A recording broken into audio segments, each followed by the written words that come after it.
ಕೆರಗೋಡು ಧ್ವಜ ವಿವಾದಕ್ಕೆ ಜೆಡಿಎಸ್ ಕಿಡಿಕಾರಿದೆ. ಸಚಿವ ಚಲುವರಾಯಸ್ವಾಮಿ ವಿರುದ್ಧ ಜೆಡಿಎಸ್ ಕಿಡಿಕಾರಿರುವಂತದ್ದು. ಉಂಡ ಹೊಟ್ಟೆ ಮುಂದೆ ಇಟ್ಕೊಂಡು ಊಟ ಹಾಕಿಲ್ಲ ಅಂತಾರೆ ಅಂತ ಕಿಡಿಕಾರಿದ್ದಾರೆ ಜೆಡಿಎಸ್ನವರು. ಉಸ್ತುವಾರಿ ಸಚಿವ ಚಲುವರಾಯಸ್ವಾಮಿ ವಿರುದ್ಧ ಪುಟ್ಟರಾಜು ಆಕ್ರೋಶವನ್ನ ಹೊರಹಾಕಿದ್ದಾರೆ.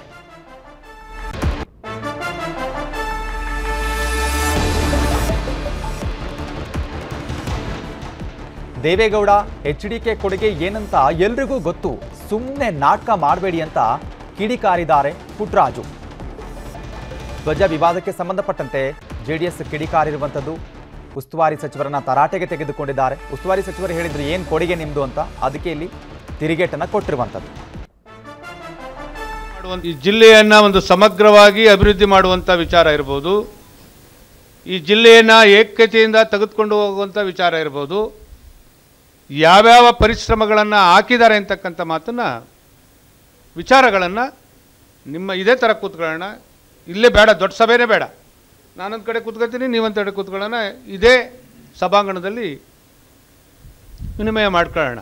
ಹೇಮಾವತಿಯನ್ನು ಕ್ಯಾರ್ಪೇಟೆ, ಪಾಂಡುಪುರ, ಮಂಡ್ಯ ಕೆಲವು ಭಾಗ, ನಾಗಮಂಗಲಕ್ಕೆ ನೀರು ತಂದು ಕೊಡ್ತಾ ಇದ್ದರೆ ಈ ಭಾಗದ ಈ ಜಿಲ್ಲೆಯ ಜನದ ರೈತರ ಪರಿಸ್ಥಿತಿ ಏನು ಸ್ವಾಮಿ? ದೇವೇಗೌಡರ ಕೊಡುಗೆ ಬಗ್ಗೆ, ಕುಮಾರಣ್ಣವ್ರ ಕೊಡುಗೆ ಬಗ್ಗೆ ಪ್ರಶ್ನೆ ಮಾಡ್ತೀರಾ? ಆಯಿತು, ಯಾವುದು ಬೇಡ, ನಿಮ್ಮನ್ನು ಈ ಮಟ್ಟಕ್ಕೆ ಇವತ್ತೇನೋ ಅದು ನಾಟಿ ಬೀಡು ಅಂತ ಪದಪ್ರಯೋಗ ಮಾಡಿದಿರಲ್ಲ, ನೀವೇ ಬೀಡು ಸ್ವಾಮಿ? ದೇವೇಗೌಡರು ನಿಮ್ಮಾದಿಯಾಗಿ ನಮ್ಮಂಥವ್ರು ನೆಟ್ಟಂಥ ಒಂದು ಸಂದರ್ಭ ಇವತ್ತು ನಾವು ನೀವೆಲ್ಲ ಈ ಜಿಲ್ಲೆನಲ್ಲಿ ಜಿಲ್ಲಾ ಪಂಚಾಯತ್ ಸದಸ್ಯರಾಗಿ, ಜಿಲ್ಲಾ ಪಂಚಾಯತಿ ಉಪಾಧ್ಯಕ್ಷರಾಗಿ, 3 ಬಾರಿ ಶಾಸಕರಾಗಿ, ಲೋಕಸಭಾ ಸದಸ್ಯರಾಗಿ, 3 ಬಾರಿ ಮಂತ್ರಿಯಾಗಿ ಇವತ್ತು ಜವಾಬ್ದಾರಿ ನಿರ್ವಹಿಸ್ತಾ ಇದ್ದಾರೆ ಅಂದರೆ ಅದು ಈ ಜಿಲ್ಲೆಯ ಆಶೀರ್ವಾದದ ಜೊತೆಗೆ ದೇವೇಗೌಡರ ಕುಟುಂಬದ ಆಶೀರ್ವಾದನೂ ನಿಮ್ಮಂತವ್ರ ಮೇಲೆ ನಮ್ಮಂತರ ಮೇಲೆ ಇದೆ ಅಂತಕ್ಕಂಥದ್ದನ್ನು ನೀವು ಅರ್ಥ. ಕನ್ನಡಿಗರ ಮೆಚ್ಚಿನ ನಿಮ್ಮ ನ್ಯೂಸ್ 18 ಕನ್ನಡ ಈಗ ವಾಟ್ಸ್ಆಪ್ನಲ್ಲಿಯೂ ಲಭ್ಯ.